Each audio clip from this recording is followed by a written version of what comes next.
special tokwa at baboy ng aking sister. Sarap naman, nakakatakam. Buti na lang wala siyang pasok kaya nakakapagluto siya. At meron pang spaghetti. Sarap naman. Ganito kami pagka Sunday, puro kainan lang. Ito aming family ba. Anong niluluto mo, madam? Chowpan.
Habang nagluluto yung aking sisterette, kukwentuhan ko na lang kayo ng mga buhay-buhay namin before and after ECQ. Before nag-ECQ, naging habit na namin na every Sunday after church o kung saan man galing, nag-iipon-ipon kami doon sa lumang bahay, sa bahay ng mga inay ko, para magkaroon kami ng bonding.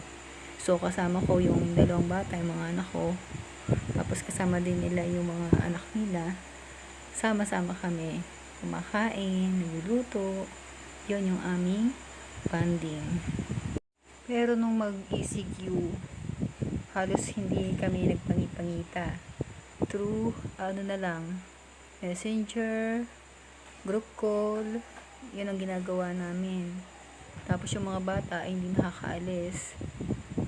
Siguro once lang ako nakalabas noong first month, tapos noong second month 2 beses, hanggang nun nung nag-GCQ nag-meet na uli kami, nagsama-sama na uli kami. Pero itong sister ko, itong nagluluto, matagal siya na inabot ng lockdown doon sa Alabang. Doon kasi siya nagwo-work. Siguro 1.5 months hindi siya nakakauwi. Lang, through video call lang kami, nagkakausap-usap. Pero noong magbe-birthday yung anak niya, before May 9, pinayagan siyang umuwi ng boss niya. Tapos, hintayin na lang kung kailan uli siya babalik.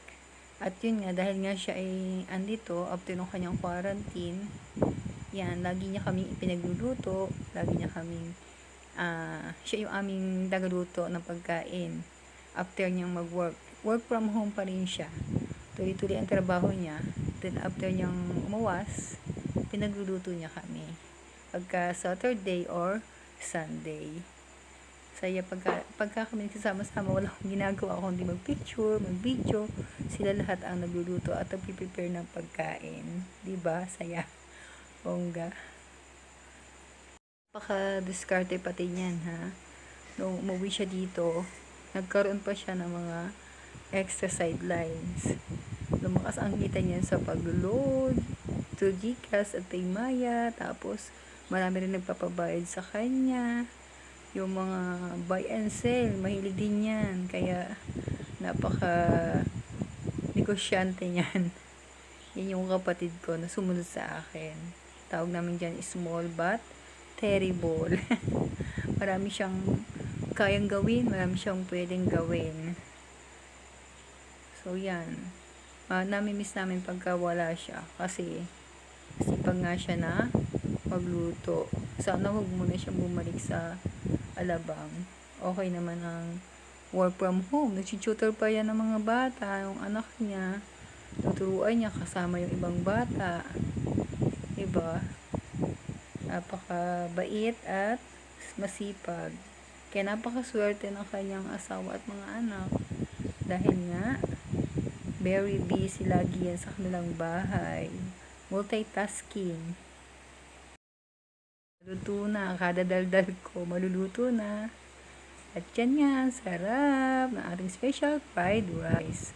At may turon pa.